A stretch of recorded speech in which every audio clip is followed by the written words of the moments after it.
On November 2nd, 1917, Britain's Foreign Secretary, Arthur Balfour, wrote a letter that would set off a conflict still being fought more than 100 years later. His Majesty's government view with favour the establishment in Palestine of a national home for the Jewish people and will use their best endeavours to facilitate the achievement of this object.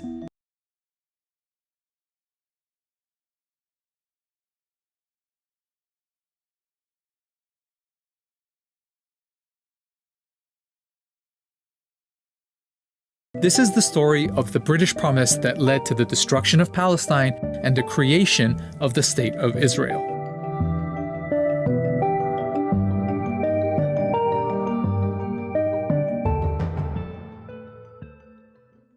Let's start with the obvious question.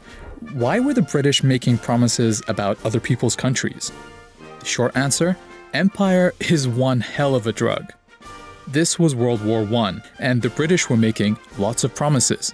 In addition to promising a Jewish homeland in Palestine, they promised Arab leaders independence if they rose up against Britain's enemy, the Ottoman Empire. The Arabs did. A month after Balfour's letter, British troops took Palestine, ending 400 years of Ottoman rule. The people who lived there were Arabs, mostly Muslims, but there were Christian and Jewish minorities too. There was also a tiny number of European Jews who in the late 1800s had started building small colonies there. At a time when many Jews were suffering horrific persecution in Europe, they felt Palestine could be an escape. The idea of building up a Jewish presence in Palestine became known as Zionism, but it stayed a fringe movement among European Jews. Many of them felt they shouldn't have to leave their countries to avoid persecution. But Zionism as a political movement took a big step forward with an Austrian man called Theodor Herzl. And this guy is a very important name in this story. In 1896, he published Der Judenstaat, or in English, the Jewish State. In it, he said the only way for Jews to avoid Europe's anti-Semitism was not just to leave, but to have their own country. And Herzl didn't just write. The next year, he organized a conference in Basel, Switzerland, the first Zionist Congress. The attendees agreed on a program which sought, among other things, to establish a Jewish homeland in Palestine and promote Jewish settlement in Palestine. From here on out, the Zionist movement became very active, setting up funds to promote Jewish immigration to Palestine, companies to buy land there, and recruiting representatives to advocate for their cause with different governments.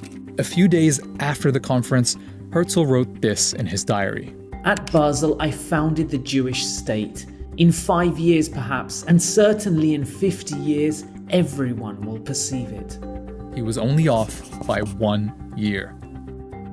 Okay, so that is a lot of history, but it's important because the Zionist movement is a critical part of the story going forward, especially after it found a friend in the British government, where a lot of high-ranking officials supported Zionism, sometimes for unexpected reasons. Prime Minister Lloyd George, for example, was a Christian zealot who believed gathering the Jewish people in Palestine would bring Jesus Christ back to earth. Others, like Balfour, believed that getting the Jewish people out of Europe and into their own country would be a good thing. Herzl was pretty visionary when he wrote that the anti-Semitic nations will become our allies.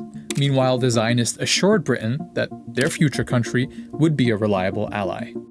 So that's the backstory of how European anti-Semitism, Zionism, and British imperialism all led to the Balfour Declaration, this British promise to build a homeland for Jews in Palestine.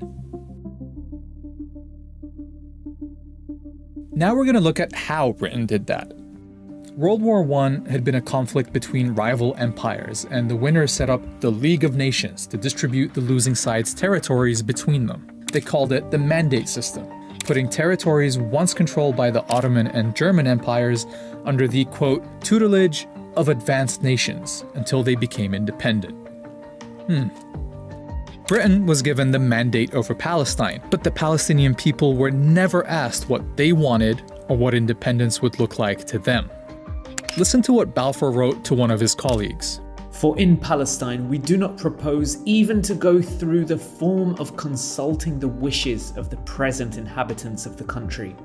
Instead, it was the Zionists who were consulted about what their vision for Palestine was, and so the mandate ended up incorporating not just the Balfour Declaration, but several clauses requiring Britain to ensure the establishment of a Jewish home in Palestine.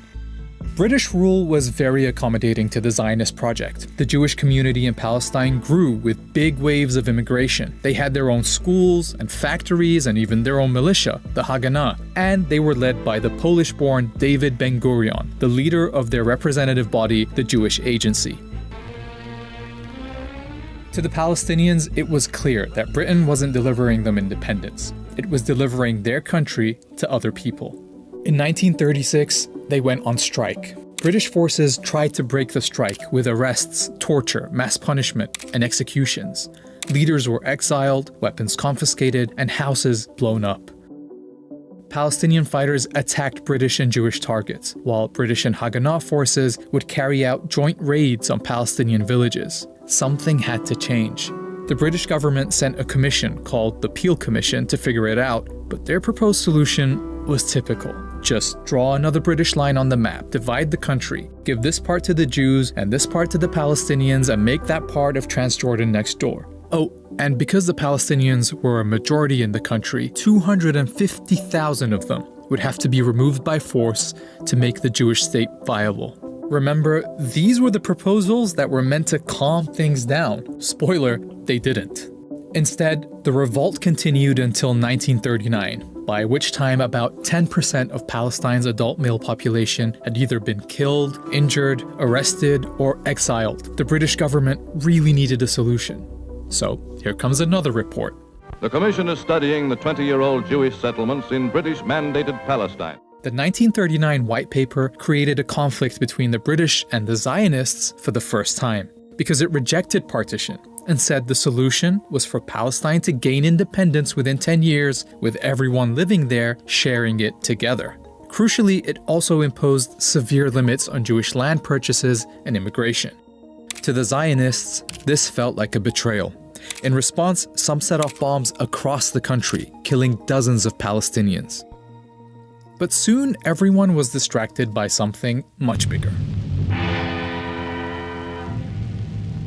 More than 60 million people were killed in World War II, including 6 million Jews murdered in Nazi death camps. Jewish survivors fled Europe, with a large number of them trying to find safety in Palestine despite the British limit on Jewish immigration. This set off a more direct confrontation between the Zionists and the British, with Palestinians often targeted as well.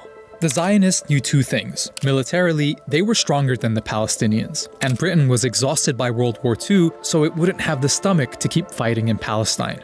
They were right. In 1947, after 30 years of occupation, Britain announced it was quitting Palestine and asked the newly formed United Nations to clean up its mess. Alright, 1947 and 1948 are the most pivotal years in this story, so let's take a look at how things are lining up. During British rule, Jews had gone from 10% to 30% of the population, and owned about 6% of the land. Under Ben-Gurion's leadership, the Jewish Agency was pretty much functioning as a government for the Jewish community. And the Zionist militias had tens of thousands of soldiers, modern weapons, and officers who'd already fought in World War II. On the other side, the Palestinians hadn't been allowed to develop their own administration or military. But as they waited for the UN's solution, they were still the majority all over the country.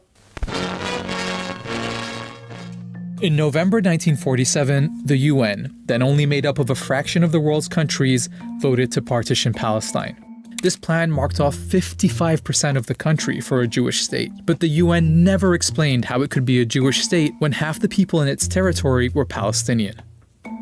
To nobody's surprise, Palestinians, and in fact all Arabs, rejected the UN's plan. Ben-Gurion and the Zionist leadership accepted, but they saw an opportunity. With the British on the way out, the Zionists knew they would have the strongest military in Palestine. Their forces were instructed to seize more territory than they'd been awarded by the UN, and to do what was necessary to reduce the number of Palestinians in it. In cities like Haifa, the militia set off car bombs in Palestinian neighborhoods. They attacked villages and forced residents out. Haganah troops have driven the Arabs out of the beleaguered city, taking many prisoners. After inspecting parts of Western Jerusalem that had been emptied of Palestinians, Ben-Gurion said, "In many Arab neighborhoods in the West, you do not see even one Arab. If we persist, it is quite possible that in the next 6 or 8 months there will be considerable changes in the country, and to our advantage." One of the events that helped speed up these changes took place on April 9th, 1948, when the village of Deir Yassin was attacked. A British government report to the United Nations describes the scene. 250 people were killed in circumstances of great savagery. Women and children were stripped, lined up, photographed, and then slaughtered by automatic firing. The story of what happened at Deir Yassin set off panic all over the country. As news spread, people fled, fearing they would be next. Historians have recorded dozens of similar massacres during this period. Each time, they would result in entire communities fleeing.